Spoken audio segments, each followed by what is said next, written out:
page 356 et 357 ka tafsir al-Qur'an de sura 24. Yuqallibullahu al-layla Allah no waylitira jemma wan nahara e nyallangal. Inna fi dhalika ande woni dum do la'ibratan tasakweli lil absar wa najumirabe taskagol. Allah khalakan ko tagi kulla dabbatin kala ko min minato ko min ma'in immorde ndiya faminum na mudum man yamsi kon ko yarata ala batni hore dum mundum no daso wonu boddi faminum no mudum man yamsi kon ko yarata ala rijlaini do ko e didi wono ibnu adama faminum no mudum man yamsi kon ko yarata ala arba'in e do ko e nay wono nagge yaqulullahu Allah no tagama sha kon ko e tagude inna Allah andena Allah la kulli shay'in do kala hunde qadirun ko wawdo. Daga anzalna gomdi men jepini ayatin ayaji mubayyinatin banginade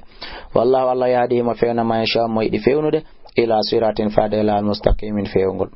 wa yaquluna be amanna min gomdini billahi Allah wa bir rasul en la do wa ta'ana min doftike summa yatawalla repti huccita fariqun fedde go min mabbe min ba'de dalika immode bawdum wama ulaika be wonal bil mu'minina gomdimbe wa idha du'usi be noddama ila Allah faade ka Allah wa rasuli en la makko li yahkuma fiyo nyaawitire bayna makko ne mabbe ida fariqun ta fedde go min mabbe mu'riduna hino durno wa yakul lahum silatan ke bal haqqu gonga kan ya'tu ilayhi bi rafade makka mud'inina ra ko be yankinibe afi gulubihim eno kaberde mabbe maradun nyawna figaku amirta bu ka be sikkitike am yakhafuna ka be huli an yahifa Allah ndi Allah onyato alayhim edo mabbe rasulu en la makko bal skoni ulaika bedo muzalimun kamben toñobe inma kana ando ko lati qawlal mu'minina kongudi gomdi bebe ida du usi be noddama ila Allah ka Allah wa rasuli en la makko li yahkuma fi nyaayitire baynam hakkonde mabbe an yaqulu konde be wi'ata sami'ina min nani wa ata'na min doftike wa ulaika bedo humul muflihuna ko be woni malabbe wa man yuti illaha kala dofti Allah wa rasulahu en la makko wa yakhsha Allah o huli Allah wa yattaqi o huli Allah fa ulaika benno humul faizuna ko be woni malabe wa qasamu be wondiri billahi inde Allah den jahda imanihim hatta de wondore mabbe den be ni la in amartam wallahi sa yamiri be la yakhrujunna be yaltay uliyato be la to usimu wata wondu ta'atun dofte ton simi wolani on wade ton doftare ma'rufatun andande inna Allah alla khabirun ko compitido bima ta'maluna kon don gollude kon fayliten ko li ati Allah dofte Allah wa ati rasula dofto don nelado fa inta Allah sibe hucciti be salike fa inna ma alai ando ko fayimo kan ko nelado ma hummila ko fawa kon wa alaikum fawiyon onon kadi ma hummiltum kon ko fawa don wa into ti'uhu son dofte ke mota tadu hare on fewi wa ma ala rasuli fawakin nelado illa al balaghul mubin sona yottingol bangina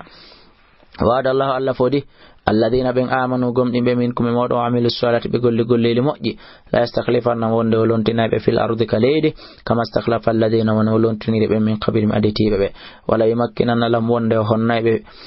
ونبينا نايب دينم الذي كان ارتضى لهم كوسباني بي ولا يبدلنهم وندو واتتنايب من بعد خوف باكل بنقول أمنا هولار يعبدونني يبروان لا يشركون به وتبشركن شيئا هيهونde ومن كفر كلا يدود بعد ذلك باودون فاولئك بينهم الفاسقون كبن يالتو بين دفتار واقيموا الصلاه ني be julde den waatu zakata ton zakka jawle mon den waati rasul dafto dan la don la'allakum nugasanon turhamuno yurmayt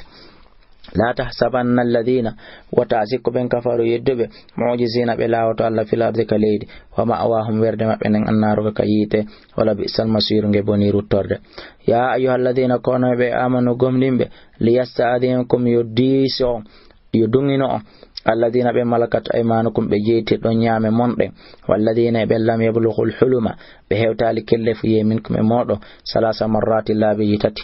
ender nyallangal ayo nomar sababu nuzul min qabli salati al-fajr ko adi julgol subaka on seeda